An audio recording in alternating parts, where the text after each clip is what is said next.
Okay, this is December 19th, 2020. The 20 best foods for people with kidney disease. Now, people do have health problems, and I thought I'd cover this subject since it came up recently. Kidney disease is a common problem affecting about 10% of the world's population. The kidneys are small but powerful bean-shaped organs that perform many important functions. They are responsible for filtering waste products, releasing hormones that regulate blood pressure, balancing fluids in the body, producing urine, and many other essential tasks. There are various ways in which this vital organ can become damaged. Diabetes and high blood pressure are the most common risk factors for kidney disease. However, obesity, smoking, genetics, gender, and age can also increase the risk. Uncontrolled blood sugar and high blood pressure can cause damage to blood vessels in the kidneys, reducing their abilities to function optimally. When the kidneys aren't working properly, waste builds up in the blood, including waste products from food. Therefore, it's necessary for people with kidney disease to follow a special diet. Okay, so diet and kidney disease. Dietary restrictions vary depending on the level of kidney damage. For example, people in the early stage of kidney disease have different restrictions than those with kidney failure, also known as end-stage renal disease, ESRD. If you have kidney disease, your healthcare provider will determine the best diet for your needs. And I'm not a doctor, people, so this article is just about generalization about kidney disease and foods you can eat. Always consult with your doctor first. For the most people with advanced kidney disease, it's important to follow a kidney-friendly diet that helps decrease the amount of waste in blood. This diet, often referred to as renal diet, it helps boost kidney function while preventing further damage. While dietary restrictions vary, it's commonly recommended that all people with kidney disease restrict the following nutrients. Sodium. Sodium is found in many foods and a major component of table salt. Damaged kidneys can't filter out excess sodium, causing its blood level to rise. It's often recommended to limit sodium to less than 2,000 micrograms per day. Potassium. Potassium plays many critical roles in the body, but those with kidney disease need to limit potassium to avoid dangerously high blood levels. Usually recommended to limit potassium to less than 2,000 micrograms per day. In other words, no more bananas. Bananas are high in potassium, and you probably shouldn't eat them if you have kidney disease. Phosphorus. Damaged kidneys can't remove excess phosphorus, a mineral in many foods. High levels can cause damage to the body, so dietary phosphorus is restricted to less than 800 to 1,000 megagrams per day in most patients. Protein is another nutrient that people with kidney disease may need to limit, as damaged kidneys cannot clear out waste products from protein metabolism. That means you're going to have to start giving up a lot of your meat. However, those with end-stage renal disease undergoing dialysis, a treatment that filters and cleans blood, have a greater protein needs. Each person with kidney disease is different, which is why it's important to talk about to your healthcare provider about your individual dietary needs. Lucky, many delicious and healthy options are low in phosphorus, potassium, and sodium. Here are 20 of the best foods for people with kidney disease. That would be cauliflower. It's a nutritious vegetable, is a good source of many nutrients, including vitamin C, vitamin K, and B. It's also an anti-inflammatory compounds in it. And this lists the sodium, potassium, and phosphorus. Now, blueberries is another one. They're packed with nutrients and antioxidants you can eat. And here is the 1 cup of fresh blueberries contains this amount of potassium, sodium, and phosphorus. Now, like I said, meat's not going to be a great option for you if you have kidney disease, unless you're taking dialysis. Sea bass is a high-quality protein that contains incredibly healthy fats called omega-3s. And here's that sodium and potassium. And then red grapes. Red grapes are not only delicious, but also deliver a ton of nutrition in a small package. They're high in vitamin C and contain antioxidants called flavonoids, which have been shown to reduce inflammation. Now, I'm going to give you a little history lesson um, about Nostradamus. Most people don't really, they think he's famous for predictions of the history or the future, what we're seeing nowadays, and all that other junk. But honestly, um, Nostradamus got his most notoriety for being a healer, curing the plague back then when they had the Black Plague, where people get boils and stuff on their bodies. And he took this rose petal that was high in vitamin C, and that's what he used as a medicine. So anything with high in vitamin C is going to be something that will fight infections and like common colds. There's other foods like thyme oil. It's very effective against all types of infectious disease and also breathing. Thyme essential oil, you can get a cold diffuser so you don't have to boil it, and you can put it in the air. Now, thyme essential oil in that respect and form can be used for whooping cough in infants. It's very effective against asthma and any other breathing ailments you have. So you might want to look into thyme essential oil as well, along with smoking your mola, of course. Egg whites. Although egg yolks are very nutritious to contain a high amount of phosphorus, making egg whites a better choice for people following a renal diet. Egg whites provide a high-quality, kidney-friendly source of protein. Plus, they're an excellent choice for people undergoing dialysis treatment who have higher protein needs but need to limit phosphorus. 2 large eggs contain 110 milligrams of sodium, 108 milligrams of potassium, and 10 milligrams. So, egg whites are going to be a better choice if you still want to eat protein source from animals. Garlic. People with kidney problems are advised to limit the amount of sodium in their diet, including added salt. Garlic provides a delicious alternative to salt, adding flavor to dishes while providing nutritional benefits. It's a good source of magnesium, vitamin C, and vitamin B, and contains sulfur compounds that have anti-inflammatory properties. And here's its sodium and phosphorus. And buckwheat. Many whole grains tend to be in phosphorus, but buckwheat is a healthy exception. Buckwheat is healthy, highly nutritious, providing a good amount of vitamin B, magnesium, iron, and fiber. It is also gluten-free, making buckwheat a good choice for people with celiac disease or gluten intolerance.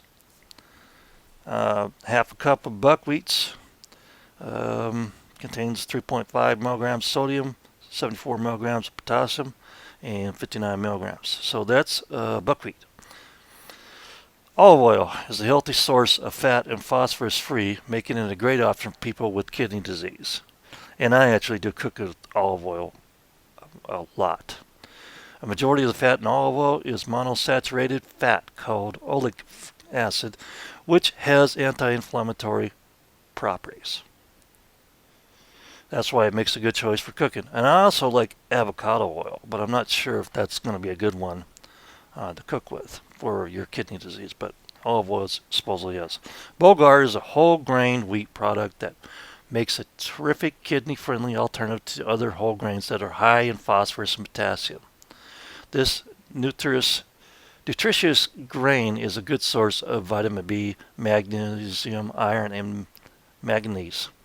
It also is an excellent source of plant-based protein and full of dietary fiber, which is important for digestive health. So there you go. Look up Bulgar. Why don't we just look it up anyway? And I'll put these two links for these two items into the description for these products. Looks almost like crack wheat or something. I've never had it. Maybe they call it a different name. Anyway, I'll leave that link for Bulgar in the description box below. Cabbage. Cabbage belongs to the cruciferous vegetable family and is loaded with vitamins, minerals, and powerful plant compounds. It's a great source of vitamin K, vitamin C, and many B vitamins. And some people with diabetes have to be careful about any brassica plants, by the way, like broccoli and stuff like that. So, like I said, consult your doctor. Skinless chicken. Although a limited protein intake is necessary for some people with kidney issues, providing the body with adequate amount of high-quality protein is vital for health. Skinless chicken breasts contain less phosphorus, potassium, and sodium than skin-on chicken. Okay. Yeah, we like our chickens. Bell peppers. Bell peppers contain an impressive amount of nutrients but are low in potassium, unlike many other vegetables. These brightly colored peppers are loaded with the powerful antioxidant vitamin C's. I got a lot of tongue twisters in here for this. In fact, one small red bell pepper contains 105% of the recommended intake of vitamin C. You see that word again? Vitamin C, vitamin C, vitamin C.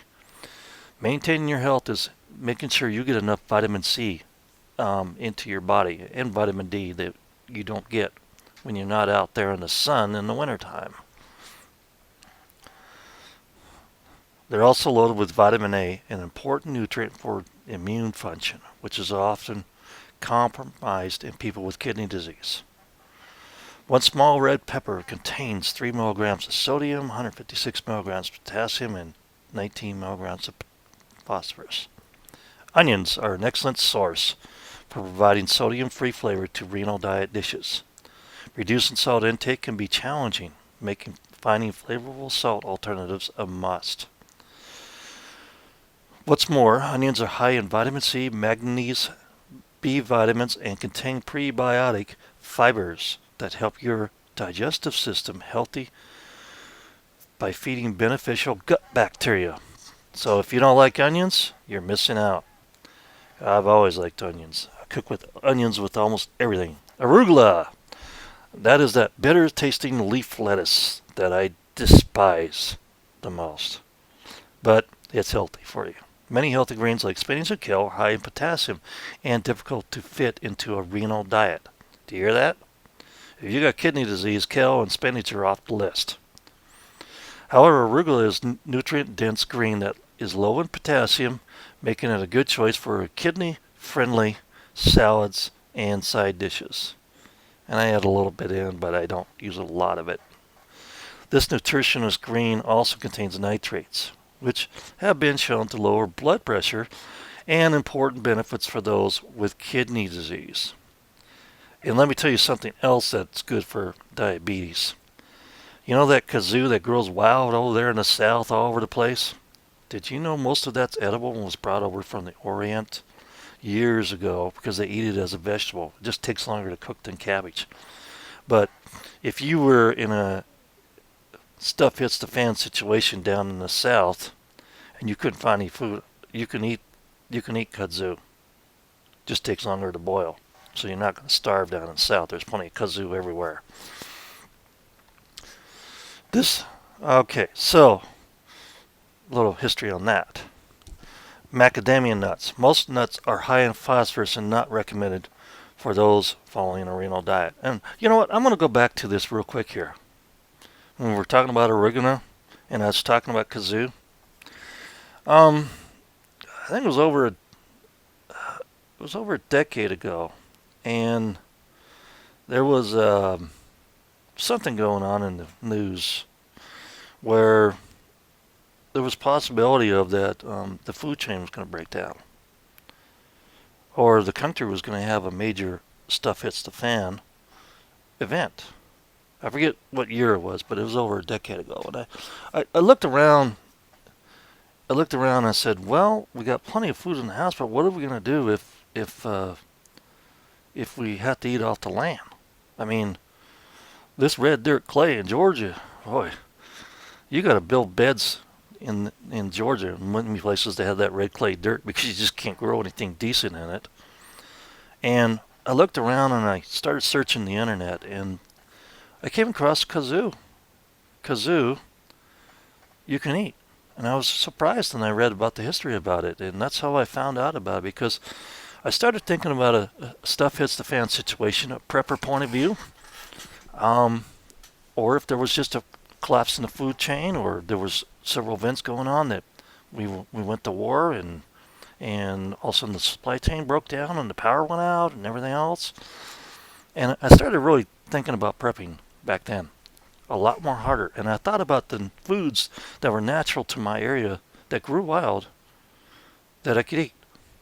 And that's to my surprise, that stupid kazoo that I try to get rid of every year in my backyard was edible. You might want to start looking at what's edible in your area that grows wild, not just what you can raise. Macadamia nuts are high in phosphorus and not recommended for those following a renal diet. Most nuts. But however, macadamia nuts are a delicious option for people with kidney problems. They're much lower in phosphorus than popular nuts like peanuts and almonds. Okay, first of all, peanuts are legumes. They're not a nut. They're a pea that grows on the ground. They're legumes. They also packed with healthy fats, B vitamins, magnesium, copper, iron, and manganese. 1 ounce of macadamia nuts contains 1.4 milligrams of sodium, if they're not coated with salt, potassium 103 milligrams, and phosphorus 53 milligrams. Now one of my favorites, the radish.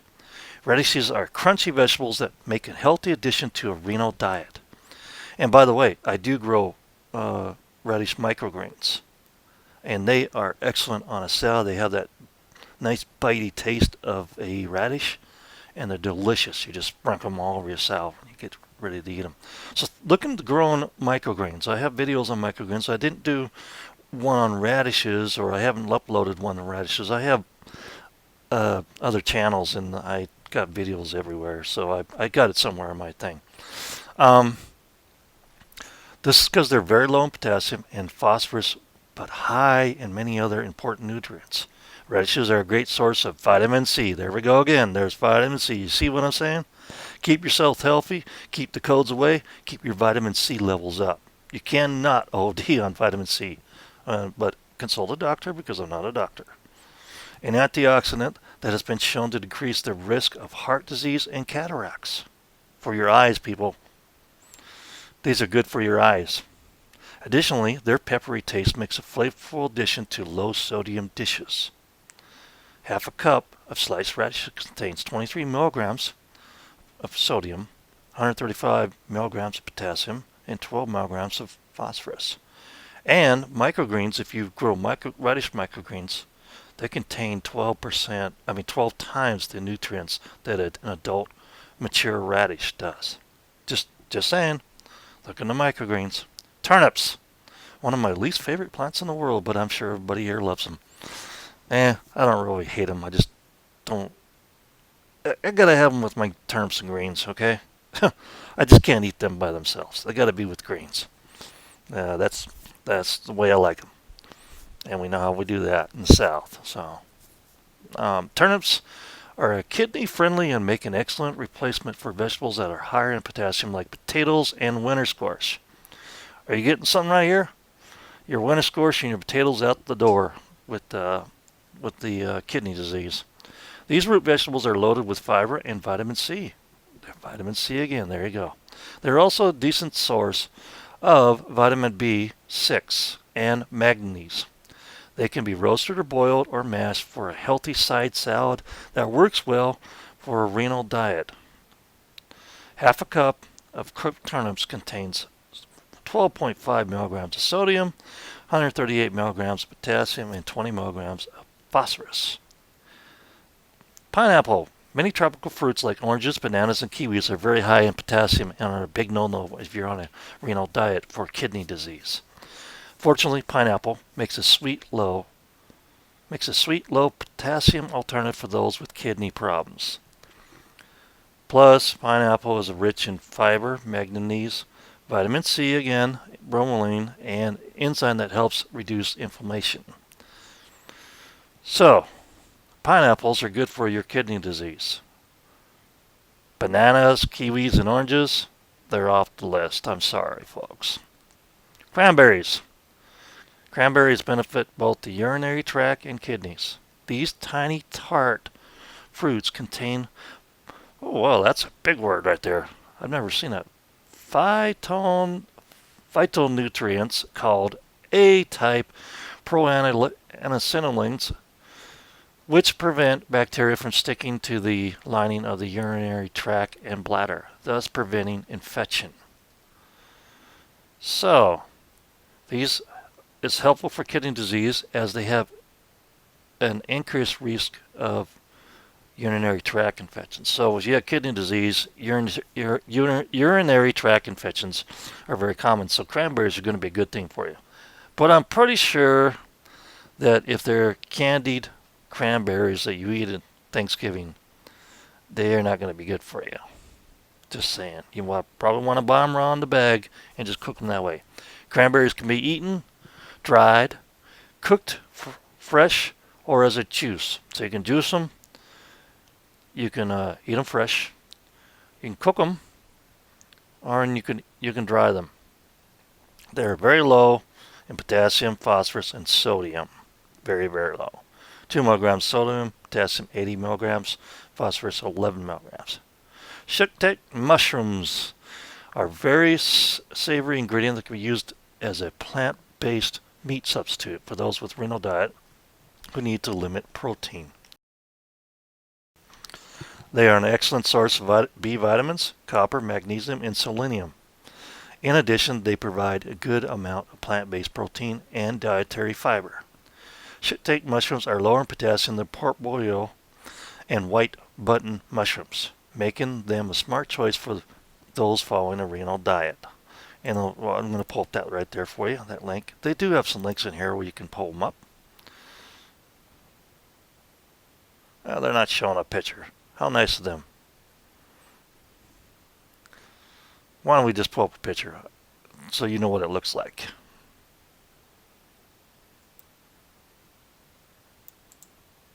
We'll do a Google search.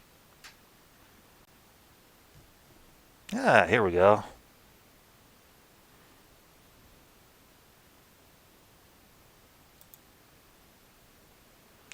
So this is what they look like. Fresh organic shiitake, I can't say the word, sorry. So when you're looking at the label at the store, make sure you buy these if you have kidney disease issues. But like I said, consult your doctor. Consult your doctor whenever going on any dietary plan for any health issues that you may have. But I'm telling you right now, I probably can tell you the orange, banana, and the kiwis are off the list. Right? Egg whites are okay for you, but not the egg yolks. And garlic I flavor everything with garlic salt. I'm sorry. I just love garlic salt. And I cook it on almost everything I use. And I reduce my need for salt intake with that. Not that I have any kidney disease problems or anything like that. I'm just saying. So there you go. The best 20 foods for people with kidney disease. Any questions, comments, put them down below. Like I said, I'm not a doctor. I'm just reading you an article that I thought would be very useful for people that have dietary problems that have kidney issues. Thanks for watching.